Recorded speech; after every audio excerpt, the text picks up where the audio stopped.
नमस्कार दोस्तों, गुजरात में वेंटिलेटर घोटाले के बाद अब हिमाचल प्रदेश में पीपीई किट घोटाला, लोग मर रहे हैं और भाजपा घोटालों को अंजाम दे रही है। 9 श्रमिकों की मौत पर बंगाल के भाजपा अध्यक्ष का शर्मनाक बयान। बोला, श्रमिकों की मौत छोटी मोटी घटनाएं हैं जिनके लिए रेलवे जिम्मेदार नहीं है। और इस वक्त की सबसे बड़ी खबर, भाजपा प्रवक्ता संबित पात्रा में कोरोना के लक्षण, अस्पताल में भर्ती, संपर्क में आने वाले कई नेताओं में मचा हड़कंप। जानेंगे पूरी खबर। खबरों में आगे बढ़ने से पहले अगर आप भी गोदी मीडिया का बहिष्कार करते हैं तो वीडियो को लाइक करें, चैनल को सब्सक्राइब करें और बेल आइकन भी दबाएं।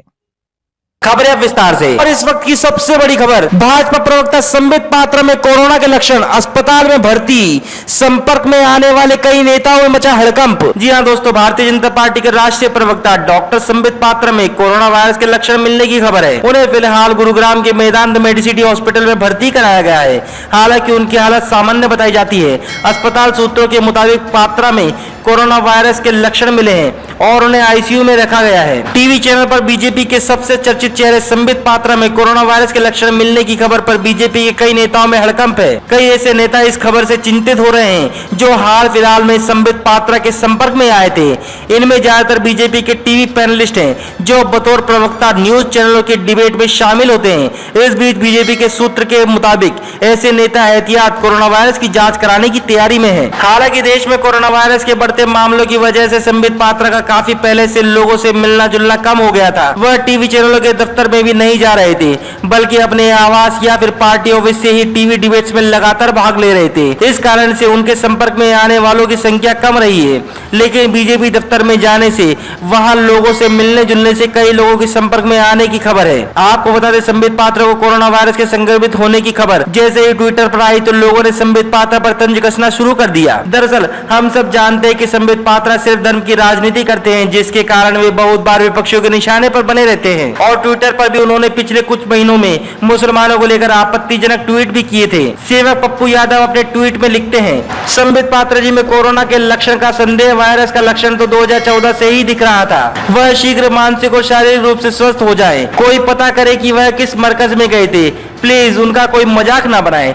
तो वही प्रशांत कनौजिया नाम के पत्रकार तंज कसते हुए लगातार कई ट्वीट किए। प्रशांत कनौजिया अपने पहले ट्वीट में लिखते हैं, फर्जी डॉक्टर और मुंह से नफरत वायरस फैलाने वाले संबित पात्रा कोरोना पॉजिटिव और गुड़गांव के अस्पताल में भर्ती। फिर अगला ट्वीट करके लिखते हैं, जी न्यूज की डिबेट में जाने से संबित को कोरोना हुआ होगा।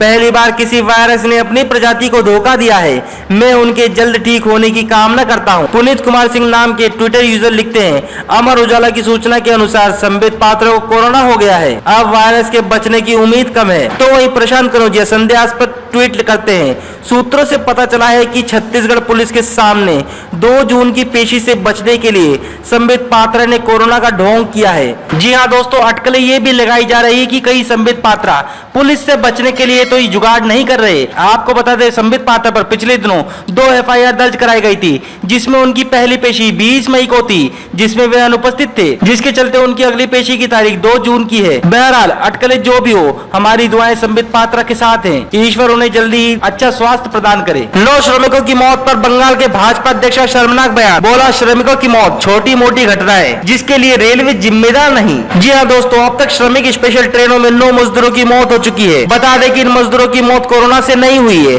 बल्कि सरकार और रेलवे की नाकामियों की वजह से हुई है। आज तक इस तरह की ट्रेनों में घटनाएं नहीं हुई थी, लेकिन अब 9 मौतों की मौत से बीजेपी के नेता पल्ला झाड़ने लगे हैं, मजदूरों के प्रति असंवेदनशील हो गए हैं। पश्चिम बंगाल के बीजेपी अध्यक्ष दिलीप घोष ने 9 श्रमिकों की मौत पर कहा कि श्रमिक विशेष रेलगाड़ियों से घर लौटने वाले प्रवासियों की मौत छोटी और छिटपुट घटना है और इसके लिए रेलवे को उत्तरदायी नहीं ठहराया जा सकता। लाखों मजदूर ट्रेनों से अपने घर जा रहे हैं। रेलवे मंत्री और रेलवे की बदइंतजामी का आलम यह है कि देश भर में 40 ट्रेनें अपना रास्ता ही भटक गई। दावा है कि गुजरात से 16 मई को निकली 2 ट्रेनें सिवान में 25 मई को पहुंची। इन्हें सिवान में 18 मई को पहुंचना था। मुजफ्फरनगर में 2, दानापुर में 1, सासाराम में 1, गया में 1, बेगूसराय में 1 और जहानाबाद में 1 प्रवासी की मौत हो गई।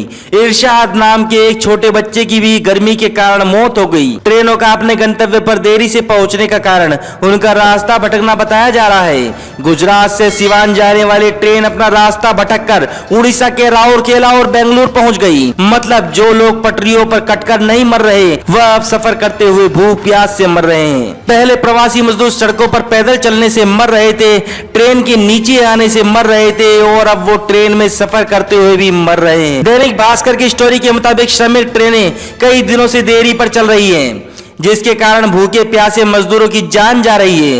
रिपोर्ट में लिखा है कि 2 दिन के बदले 9 दिन में पहुंच रही श्रमिक ट्रेनें। ट्रेन को जाना था सूरत से सिवान, तो ट्रेन पहुंच गई राउरकेला।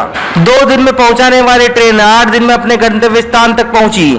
ट्रेनों में यात्रा कर रहे लाखों मजदूर और उनके परिजन गर्मी, भूख, प्यास का सामना कर रहे हैं। इसकी वजह से रेलगाड़ियों में एक बच्चे सहित 9 श्रमिकों की मौत हो चुकी है। दिलीप घोष भाजपा सांसद भी हैं। वो मजदूरों की स्थिति को न संभाल पाने पर अपनी मोदी सरकार को बचाने में इतने असंवेदनशील हो गए कि श्रमिकों की मौत उनको छिटपुट घटना लगने लगी। घोष ने कहा कि कुछ दुर्भाग्यपूर्ण घटना हुई है, लेकिन आप इसके लिए रेलवे को उत्तरदायी नहीं ठहरा सकते। वे प्रवासियों को घर पहुंचाने के लिए प्रयास कर रहे हैं। कुछ मौतें हुई है, लेकिन छिटपुट घटना है। दिलीप घोष के इस ट्वीट के बाद यूपी ईस्ट यूथ कांग्रेस ने ट्वीट किया, जिसमें लिखा, भाजपा नेताओं का श्रमिकों के साथ व्यवहार देख लीजिए। श्रमिक चोर डकैत की तरह भाग रहे हैं। यूपी सरकार के मंत्री ने कहा था, श्रमिक नहीं, ये तो सब टूरिस्ट है। भाजपा सांसद संगम लाल गुप्ता की वाणी, क्या ट्रेनों में लोग मरते नहीं है? बंगाल भाजपा अध्यक्ष दिलीप घोष, क्या कहा जाए इनके बारे में। तो वही पूजा शर्मा नाम की ट्विटर यूजर लिखती हैं, पश्चिम बंगाल के बीजेपी अध्यक्ष दिलीप घोष ने कहा है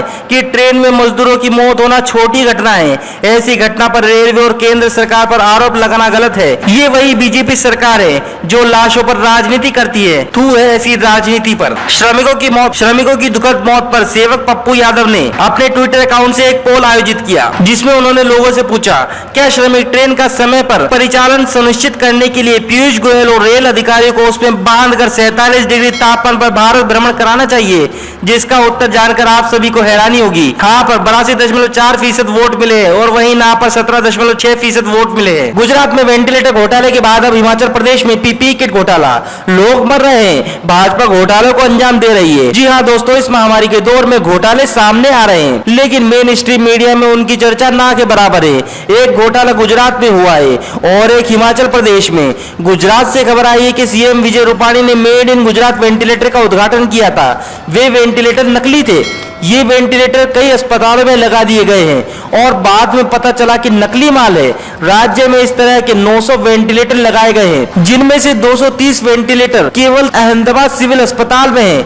यानी बड़े पैमाने पर नकली वेंटिलेटर लगाकर लोगों की जिंदगी को खतरे में डाला जा रहा है। द वायर में रोहिणी सिंह ने रिपोर्ट लिखी है कि जिस फर्म ने यह नकली वेंटिलेटर टिकाकर गुजरात की सरकार को संकट में डाला है, राजकोट की उसी फर्म से केंद्र सरकार ने 5000 वेंटिलेटर खरीदने का ऑर्डर दिया है। रिपोर्ट कहती है कि फर्म के वर्तमान और पूर्व प्रमोटर के वरिष्ठ भाजपा नेताओं से नजदीकी संबंध है, जिनमें से एक उद्योगपति का परिवार प्रधानमंत्री को तोहफे में मिले 10 लाख वाले सूट संबंधी विवाद से भी जुड़ा है। रिपोर्ट यह भी कहती है कि वेंटिलेटर सप्लाई करने वाली फर्म के प्रमुख पराक्रम सिंह जडेजा को मुख्यमंत्री विजय रूपाणी का करीबी माना जाता है। गुजरात में ही विपक्षी दल कांग्रेस का आरोप है कि सरकार महामारी के वक्त लोगों तक मास्क पहुंचाने में मुनाफाखोरी कर रही है और अमूल पार्लर के जरिए बेचे जा रहे मास्क में प्रति मास्क 15 रुपए का मुनाफा कमा रही है। दूसरा घोटाला हिमाचल प्रदेश का है।